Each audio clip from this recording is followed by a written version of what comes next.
మే 22, 2021 కాంగోలోని గోమా అనే ఒక ప్రాంతంలో ఒక భూకంపం వచ్చింది. అండ్ ఆ తర్వాత వరుస పెట్టి భూకంపాలు వస్తూనే ఉన్నాయి. అలాగా ఆ ప్రాంతంలో 92 భూకంపాలు 24 గంటల్లో రావడం జరిగింది. అండ్ అదే టైంలో ఆ ప్రాంతంలో ఒక పెద్ద అగ్నిపర్వతం ఉంది. ఆ అగ్నిపర్వతం పేరు మౌంట్ నిరాగాంగో. ఇది భారీ స్థాయిలో బ్లాస్ట్ అయ్యి కాంగోలోని చాలా ప్రాంతాన్ని దాని యొక్క బూడిద కింద కప్పేయడం జరిగింది. సో బేసిక్గా ఇది చాలా అంటే చాలా ప్రమాదకరమైన విషయం. ఎస్పెషల్లీ కాంగో వాళ్ళకి చాలా ప్రాబ్లమాటిక్ విషయం. కాంగో వాళ్ళు అయితే దీన్ని చాలా భయంకరమైన విషయంగా పరిగణిస్తారు. అండ్ ఆ ప్రాంతంలో మళ్ళీ ఎవరు నివసించడానికి అయితే ఇష్టపడరు, ఎందుకంటే వాళ్ళు దీని కారణంగా సఫర్ అవుతున్నారు కాబట్టి. బట్ ఆశ్చర్యకరమైన విషయం ఏంటో తెలుసా, కాంగోకి కొన్ని వందల మైళ్ళ దూరంలో ఇండియాలో ఉన్న జియాలజిస్టులు కూడా ఈ ఇన్సిడెంట్ గురించి కంగారు పడుతూ వచ్చారు. అండ్ వెరీ సూన్ ఇండియాలో ఉన్న వెస్టర్న్ ప్లేసెస్ అంటే ముంబై, గుజరాత్, గోవా, కర్ణాటక, కేరళ ఇవన్నీ ఉన్నాయి కదా, ఇవన్నీ కూడా టిబెట్ లాగా స్నో కోల్డ్ డెజర్ట్స్ అంటే మంచు ఎడారుల్లా మారిపోతాయి అని అయితే తెలియజేయడం జరిగింది వాళ్ళు. సో బేసిక్గా మీరు ఇప్పుడు అనుకోవచ్చు దానికి దీనికి అసలు ఏంటి సంబంధం, అండ్ ఇలా జరిగే అవకాశం ఎక్కడుంది అసలు అని మీరు అనుకుంటూ ఉండొచ్చు. బట్ అది నిజమే, అది జరిగే అవకాశం చాలా అంటే చాలా ఎక్కువగా ఉంది. బేసిక్గా కాంగో దగ్గరలో ఏ ప్రాంతంలో అయితే 24 గంటల్లో 92 భూకంపాలు రావడం జరిగిందో ఆ ప్రాంతంలో మనకి కొన్ని క్రాక్స్ కనబడుతూ ఉంటాయి. అండ్ గడిచిన 30-40 మిలియన్ సంవత్సరాల క్రితం నుంచి కూడా ఈ క్రాక్స్ అనేవి అలా క్రియేట్ అవుతూనే ఉన్నాయి. బేసిక్ ఇవన్నీ కూడా జింబాబ్వే, ఆ తర్వాత టాంజియా, ఆ తర్వాత ఎథియోపియా, ఈ ప్రాంతాలన్నింటిలోని కూడా మనకి ఈ భూకంపాలు అనేవి కనబడుతూ ఉన్నాయి.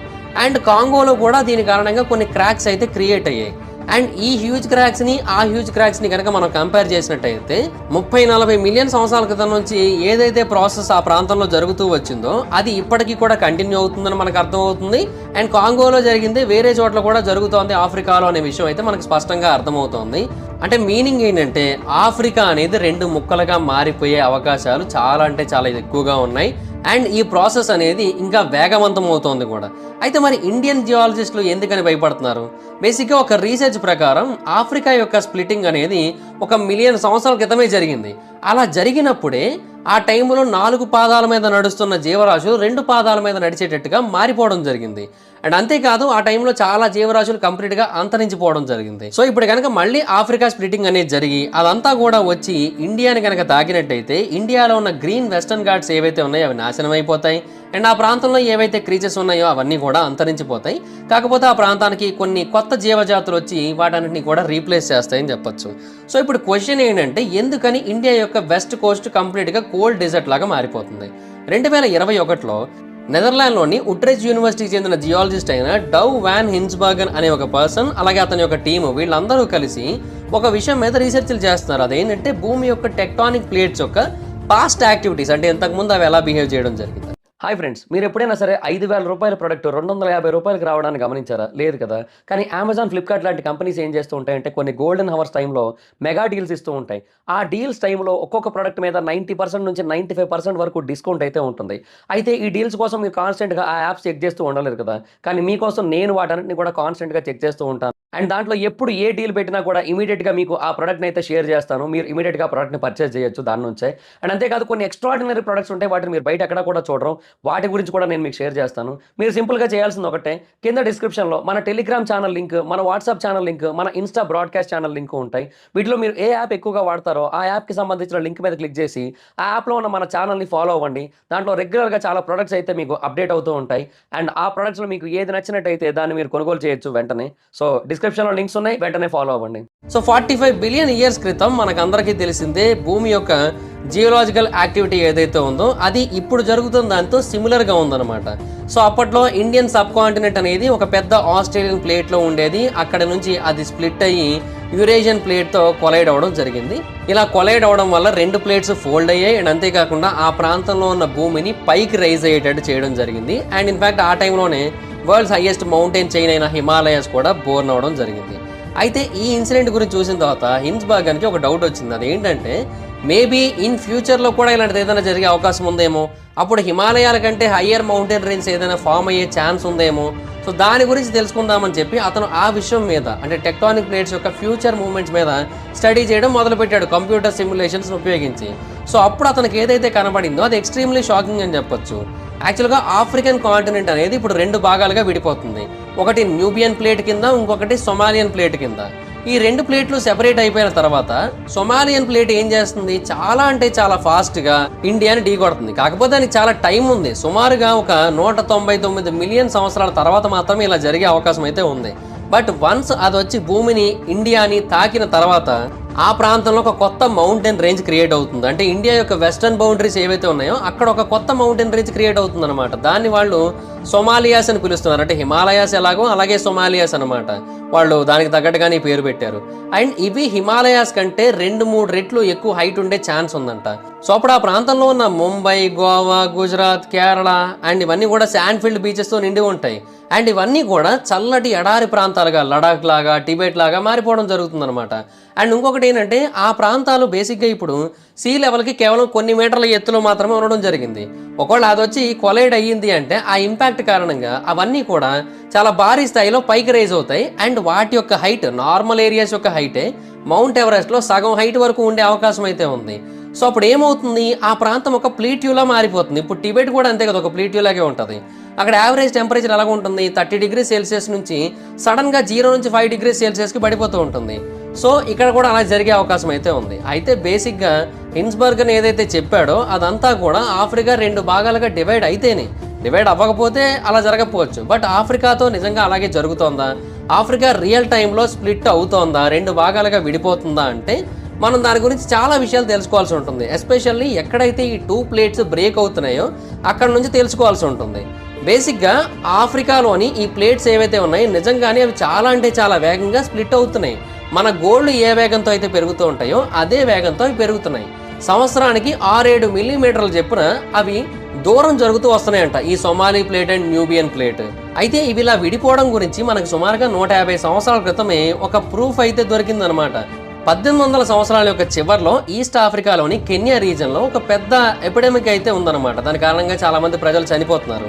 ఆ టైంలో ఫేమస్ లండన్ మ్యూజియం యొక్క జియాలజిస్ట్ అయిన జాన్ గ్రెగరీ అనే పర్సన్ ఆఫ్రికా యొక్క కొలాప్స్ గురించి మొట్టమొదటి ప్రూఫ్ని మనకు అందించడం జరిగింది. బేసిక్గా ఆ టైంలో సౌత్ ఆఫ్రికాని బ్రిటిష్ ఎంపైర్ వాళ్ళు రూల్ చేస్తున్నారు. అండ్ ఆ టైంలో వాళ్ళు ఆఫ్రికా యొక్క ఈస్టర్న్ పార్ట్కి అండ్ నార్త్ ఈస్ట్ ప్రాంతానికి వెళ్ళాలనుకున్నారు. అండ్ ఆ ప్రాంతాన్ని కూడా ఆక్యుపై చేయాలనుకున్నారు. అందుకు వాళ్ళు ఏంటంటే ఆ ప్రాంతం మొత్తాన్ని కూడా అర్థం చేసుకోవడం కోసం గ్రెగోరీ యొక్క హెల్ప్ తీసుకొని ఆ ప్రాంతం మొత్తాన్ని కూడా కంప్లీట్గా మ్యాపింగ్ చేయాలని అయితే డిసైడ్ అయ్యారు. అయితే వాళ్ళు కొంత దూరం మ్యాపింగ్ చేసిన తర్వాత కెన్యాలోని లాము హార్బర్కి వెళ్ళిన తర్వాత వాళ్ళు అక్కడ నుంచి లేక్ రూడాల్ఫ్ వరకు వెళ్ళారు. అప్పుడు వాళ్ళకి అర్థమైంది ఏంటంటే అక్కడ మలేరియా అనేది చాలా దారుణంగా స్ప్రెడ్ అవుతుంది, ప్రజల్ని చంపేస్తోందని. సో వాళ్ళు ఆ మిషన్ని అక్కడే వదిలేశారు. అయితే ఈ సిచ్యువేషన్ని ఆపర్చునిటీగా ఉపయోగించుకొని గ్రెగోరీ తన యొక్క ఫుడ్ని, తన యొక్క రీసోర్సెస్ని ఉపయోగించుకొని అతను ఏం చేశారంటే ఆ మిషన్ని వేరే వైపు కొనసాగించి లేక్ బ్యారింగో వరకు అతను రీసెర్చ్ చేయడం జరిగింది. ఆ టైంలో అతను లేక్ బ్యారింగోని చూసి చాలా ఆశ్చర్యపోయాడు. ఎందుకంటే బేసిక్గా ఆ లేక్ నార్మల్ లేక్ కాదు. అది ఎలా ఫామ్ అయిందంటే ఆ ప్రాంతంలో చాలా పెద్ద పెద్ద పాండ్స్ ఉన్నాయి. అండ్ ఆ పాండ్స్ చాలా అంటే చాలా లోతుగా కూడా ఉన్నాయి. అవి వాటర్తో నిండిపోవడం వల్ల ఇలాంటి ఒక లేక్ అయితే ఫామ్ అయింది. సో ఇది ఎందుకు ఇలా జరిగిందో తెలుసుకోవడం కోసం అతను ఆ ప్రాంతంలో కనబడ్డ క్రాక్స్ అన్నిటిని కూడా ఫాలో అవుతూ వచ్చాడు. అండ్ అలా ఫాలో అవుతున్నప్పుడు అతను ఆ క్రాక్స్ని ఈ చివరి నుంచి ఆ చివరి వరకు చూశాడు. అంటే స్టార్టింగ్లో ఉన్న ఎథియోపియా నుంచి సౌత్లో ఉన్న మొజాంబిక్ వరకు చూశాడు అతను. సో మనకు అర్థమవుతుంది ఏంటి దీన్ని బట్టి, ఆ టెక్టానిక్ ప్లేట్ 2 భాగాలుగా బ్రేక్ అయిపోతుంది అనమాట. అండ్ దీనివల్ల మనం కొలీజన్ని చూడబోతున్నాం ఫర్దర్గా. అండ్ ఒకప్పుడు ఎలాగైతే జరిగిందో ఇప్పుడు అలాగే జరుగుతుంది. బేసిక్గా 2 టెక్టానిక్ ప్లేట్స్ ఒకదాన్ని ఒకటి గుద్దుకునేటప్పుడు ఎలాగైతే ల్యాండ్ పైకి వెళ్తుందో అలాగే 2 టెక్టానిక్ ప్లేట్స్ ఒకదాని నుంచి ఒకటి విడిపోతున్న టైంలో ఒక ల్యాండ్ కిందకి వెళ్ళిపోతుంది, అంటే కుంచుకుపోతుంది అనమాట భూమి లోపలికి. సో అందుకే దీనికి ఆ గ్రెగోరీ ఏమని పేరు పెట్టాడంటే ఈస్ట్ ఆఫ్రికన్ రిఫ్ట్ అనే పేరు పెట్టాడు. బేసిక్గా మన భూమి కూడా ఒక గుడ్డు లాంటిదేనబ్బా. గుడ్డు పగిలితే ఏమవుతుంది, దాని లోపల ఉన్న చందమామ, శన ఇవన్నీ కూడా బయటకు వచ్చేస్తాయి కదా. అలాగే ఎర్త్ కనుక క్రాక్ అయినట్టయితే దాని లోపల ఉన్నవన్నీ కూడా బయటకు వచ్చేస్తాయి. అయితే ఈ టెక్టానిక్ ప్లేట్స్ మూవ్మెంట్ అనేది భూమి మీద ప్రతి చోట జరుగుతుంది, ఏదో ఒక ప్రాంతంలోనే కాదు.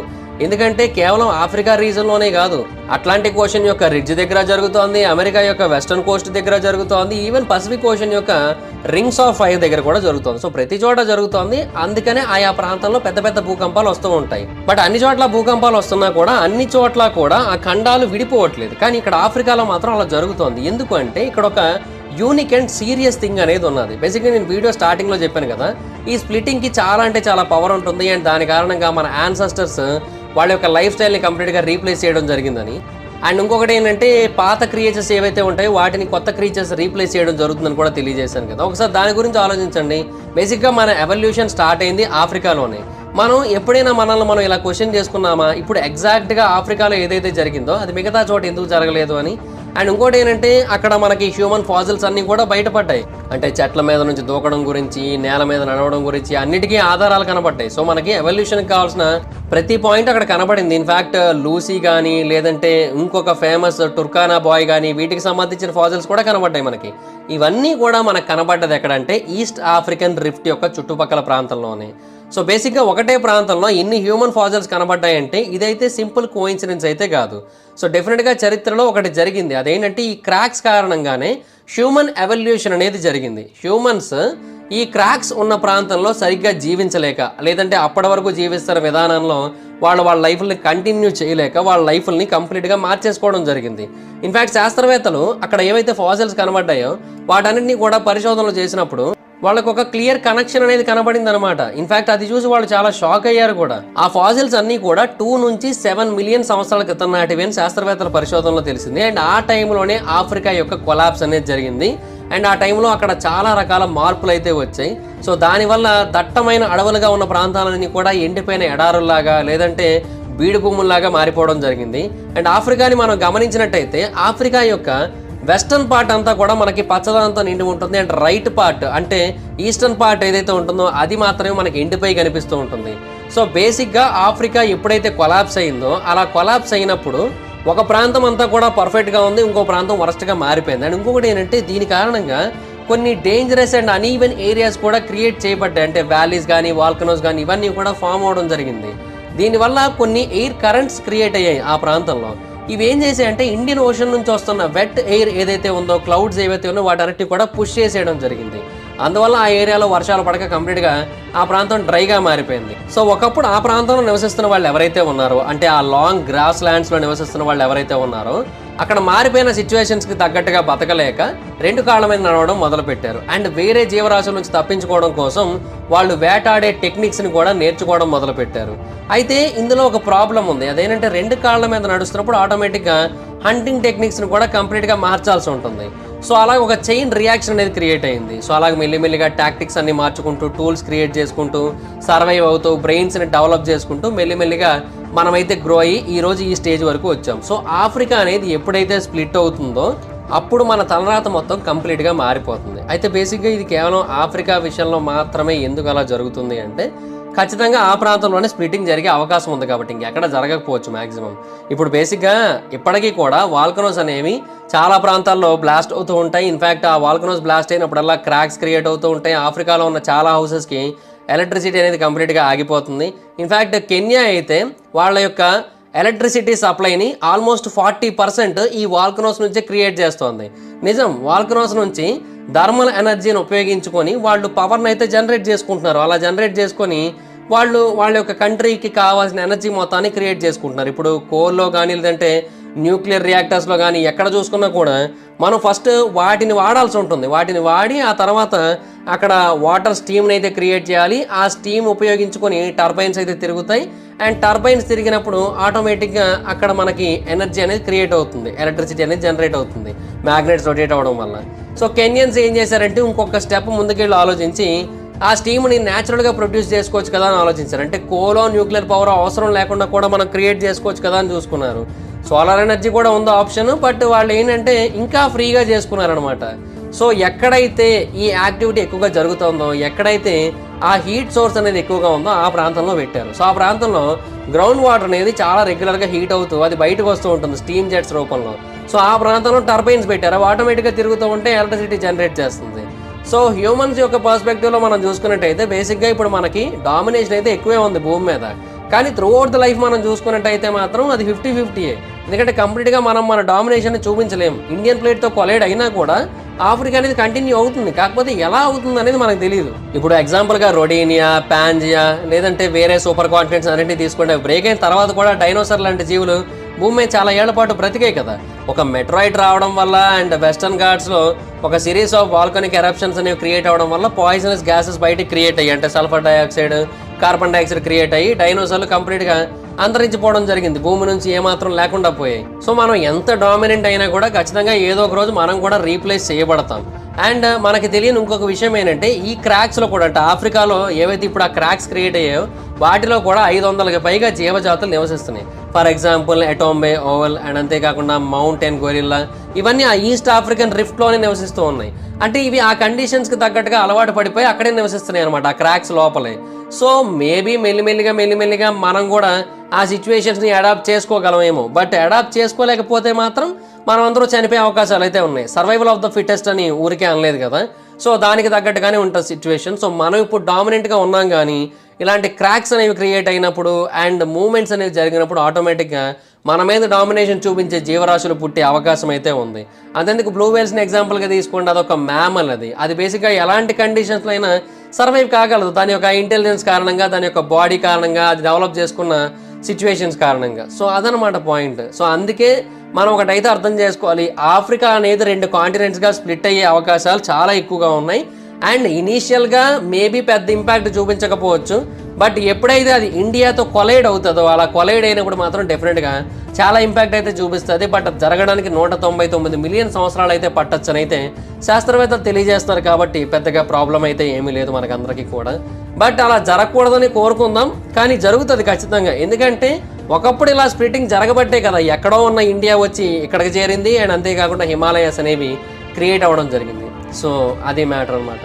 సో చూద్దాం ఏమవుతుందో. సో అది గైస్ ఈ వీడియోలోని ఇన్ఫర్మేషన్. ఈ వీడియో కనుక మీకు నచ్చినట్టయితే లైక్ చేయండి, వీడియో షేర్ చేయండి. ఇప్పుడు కారణం మన ఛానల్ని సబ్స్క్రైబ్ చేసుకోకపోతే ఇప్పుడే సబ్స్క్రైబ్ చేసుకోండి, పక్కన బెల్ ఐకాన్ ఆల్లో పెట్టుకోండి. నా ఫర్దర్ వీడియోస్ మిస్ అవ్వకుండా చూడొచ్చు. చాలా మంది చూస్తున్నారు కానీ సబ్స్క్రైబ్ చేసుకోవట్లేదు. So please try to subscribe, click the bell icon also. నా ఇన్స్టాగ్రామ్ ఐడి జబర్దస్త్ మహిత, మా అకౌంట్ వచ్చిన ఫాలో అవ్వచ్చు. Thank you so much guys. బాగా meet next video. Bye bye. Hi friends, మీరు ఎప్పుడైనా సరే 5,000 రూపాయల ప్రొడక్ట్ 250 రూపాయలకు రావడానికి గమనించారా? లేదు కదా. కానీ అమెజాన్, ఫ్లిప్కార్ట్ లాంటి కంపెనీస్ ఏం చేస్తూ ఉంటాయంటే కొన్ని గోల్డెన్ హవర్స్ టైంలో మెగా డీల్స్ ఇస్తూ ఉంటాయి. ఆ డీల్స్ టైంలో ఒక్కొక్క ప్రొడక్ట్ మీద 90% నుంచి 95% వరకు డిస్కౌంట్ అయితే ఉంటుంది. అయితే ఈ డీల్స్ కోసం మీరు కాన్స్టెంట్గా ఆ యాప్స్ చెక్ చేస్తూ ఉండలేరు కదా. కానీ మీకోసం నేను వాటన్నిటిని కూడా కాన్స్టెంట్గా చెక్ చేస్తూ ఉంటాను. అండ్ దాంట్లో ఎప్పుడు ఏ డీల్ పెట్టినా కూడా ఇమీడియట్గా మీకు ఆ ప్రొడక్ట్ని అయితే షేర్ చేస్తాను. మీరు ఇమీడియట్గా ప్రొడక్ట్ని పర్చేస్ చేయొచ్చు దాని నుంచే. అండ్ అంతేకాదు కొన్ని ఎక్స్ట్రాడినరీ ప్రొడక్ట్స్ ఉంటాయి, వాటిని మీరు బయట ఎక్కడ కూడా చూడరు. వాటి గురించి కూడా నేను మీకు షేర్ చేస్తాను. మీరు సింపుల్గా చేయాల్సింది ఒకటే, కింద డిస్క్రిప్షన్లో మన టెలిగ్రామ్ ఛానల్ లింక్, మన వాట్సాప్ ఛానల్ లింక్, మన ఇన్స్టా బ్రాడ్కాస్ట్ ఛానల్ లింక్ ఉంటాయి. వీటిలో మీరు ఏ యాప్ ఎక్కువగా వాడతారో ఆ యాప్కి సంబంధించిన లింక్ మీద క్లిక్ చేసి ఆ యాప్లో ఉన్న మన ఛానల్ని ఫాలో అవ్వండి. దాంట్లో రెగ్యులర్గా చాలా ప్రొడక్ట్స్ అయితే మీకు అప్డేట్ అవుతూ ఉంటాయి. అండ్ ఆ ప్రొడక్ట్స్లో మీకు ఏది నచ్చినట్టయితే దాన్ని మీరు కొనుగోలు చేయొచ్చు వెంటనే. సో డిస్క్రిప్షన్లో లింక్స్ ఉన్నాయి, వెంటనే ఫాలో అవ్వండి.